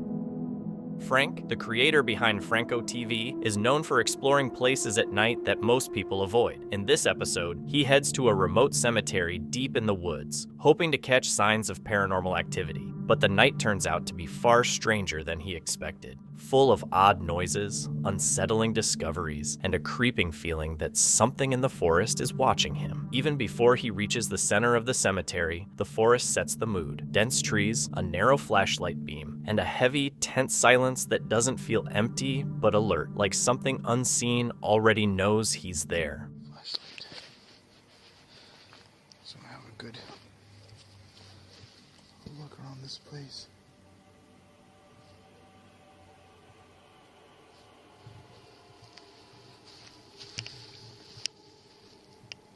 That's creepy. One thing for sure is that every time I come out here, I always get like this Blair Witch vibes.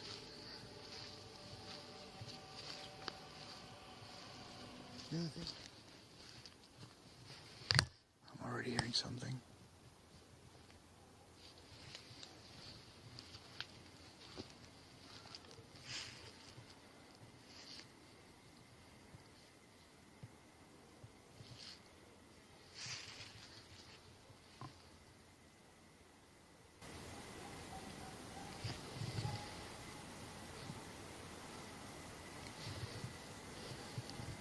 Okay.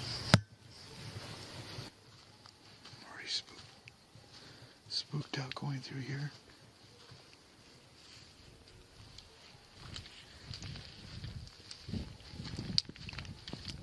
I just heard her knocking. 100% I just heard her knocking.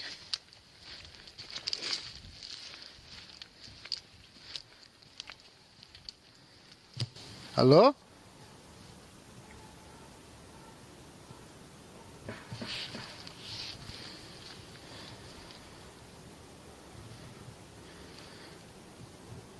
My life.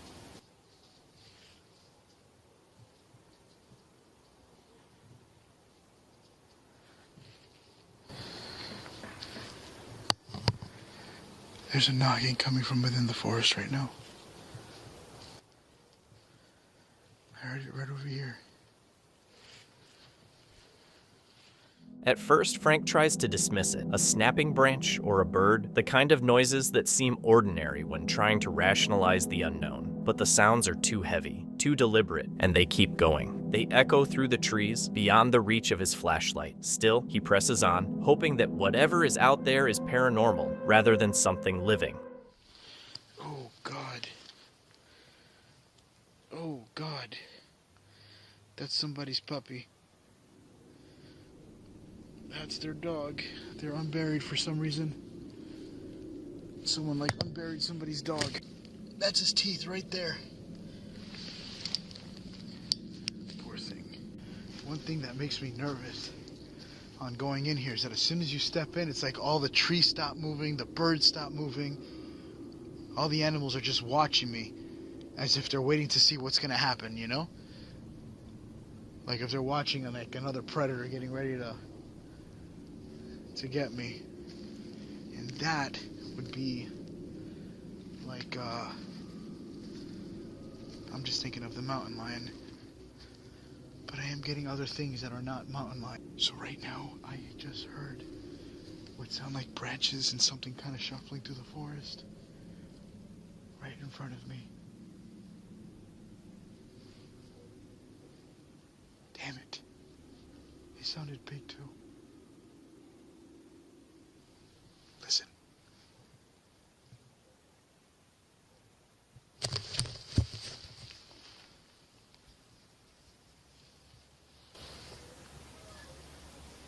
What the hell is that?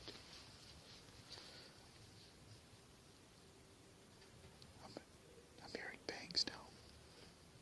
The forest seems to shift the moment Frank enters this part of the cemetery. The air grows heavier, and even the usual movement of wildlife seems to stop. It's as if the whole place is holding its breath. In the silence, branches snap again. Whatever is making the noise isn't trying to be quiet. Listen. It's coming from here.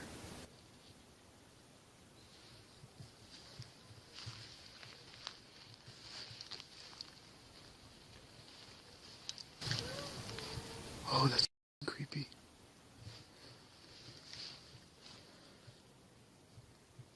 That sounds like somebody saying you.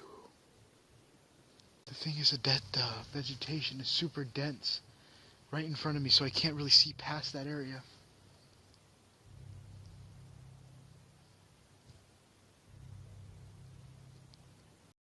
It sounds human. Hola.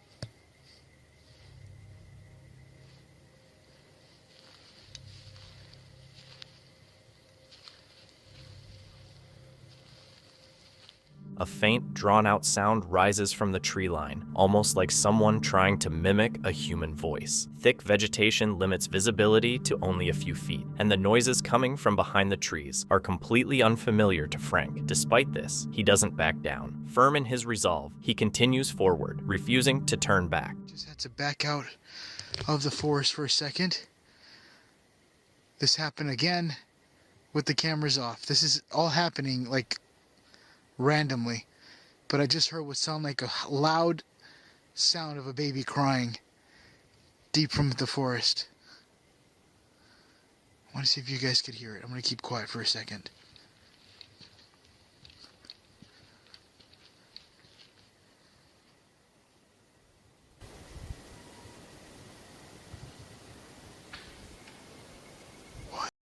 What's in there?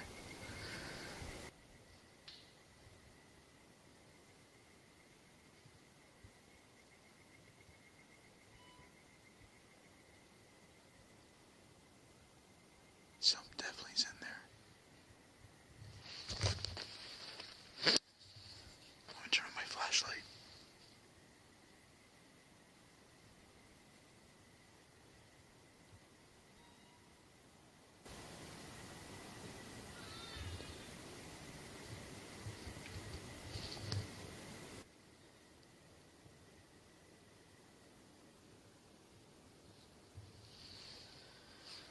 Let's turn on the IR.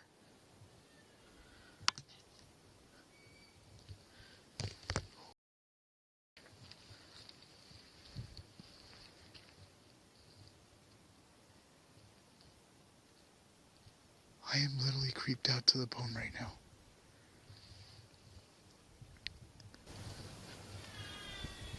What the f is that? I am ready to run. I got all my gear on me just in case.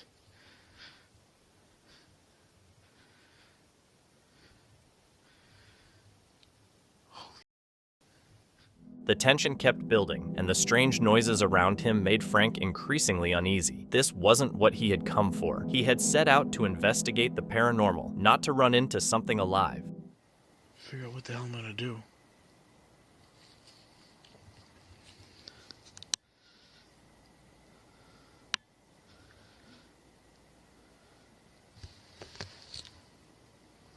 I'm gonna walk a little bit closer.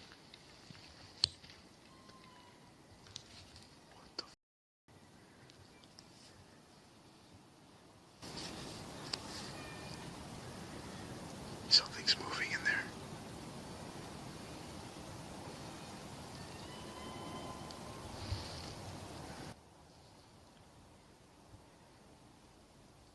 At this point, things were becoming overwhelming for Frank. The sounds, the movement, and the feeling of being surrounded had taken a toll. He decided to adjust his approach. Instead of continuing down the same unsettling path, he checked his GPS and found an alternate off-road route that would lead him to the cemetery from a different direction. It was a practical choice, offering a safer way in and, more importantly, a quicker exit if necessary. I'm parked here towards the other side. This is getting closer towards the city area. I had to go off-road with this thing.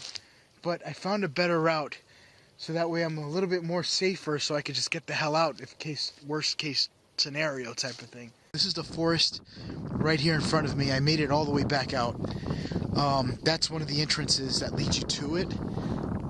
I am gonna be honest, I'm scared. I am a little bit closer right now. I'm just next to the truck. And I am still hearing this thing saying Aki. And that means that I'm right here or over here. Like over here. And at the same time, well, see, there it is again. And I'm hearing movement in the forest, I swear, and I'm not seeing anything. But I could hear movement in there, and it's like in multiple areas. I do not feel safe going inside right now by myself.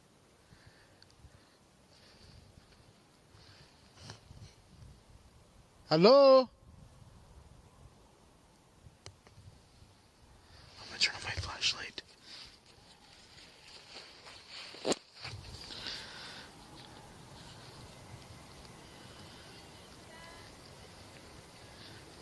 There it is. You hear it?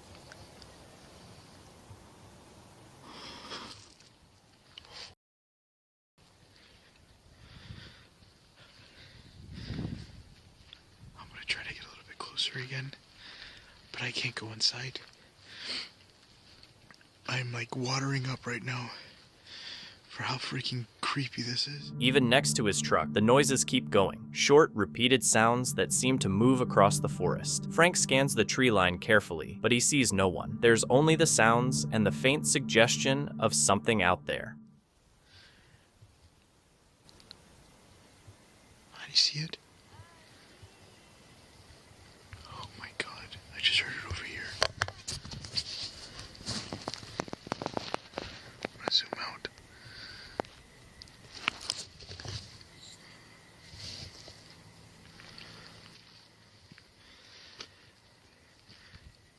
Again, this is just another part of the cemetery on the backside. But there's still more that goes way deeper inside. But I don't feel safe.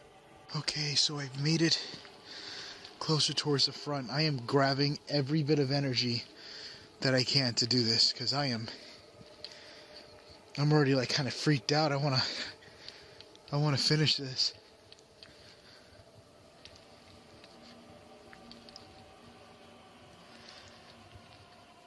I'm just happy I found another way I could come in here and not have to go through the same way from back there.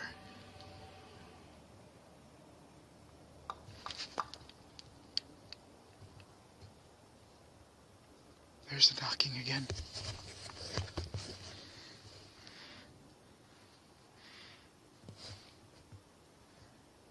¿Cómo se llama?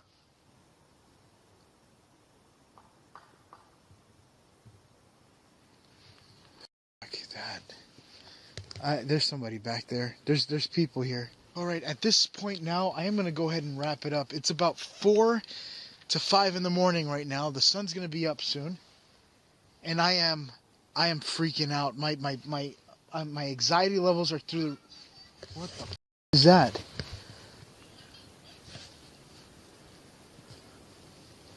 Oh. Nope. Give me a second. That was close. I am not sure what the hell is going on with this place. Standing by the entrance, Frank finally decides to call it a night. What started as an effort to capture paranormal evidence left him feeling uneasy. He went into the cemetery hoping to find proof of something supernatural, but instead encountered a night filled with sounds that felt disturbingly human and a forest that never fully revealed its secrets. What do you think unsettled him out there? Thank you so much for watching. Don't forget to subscribe and hit the notification bell so you can stay updated with our latest videos.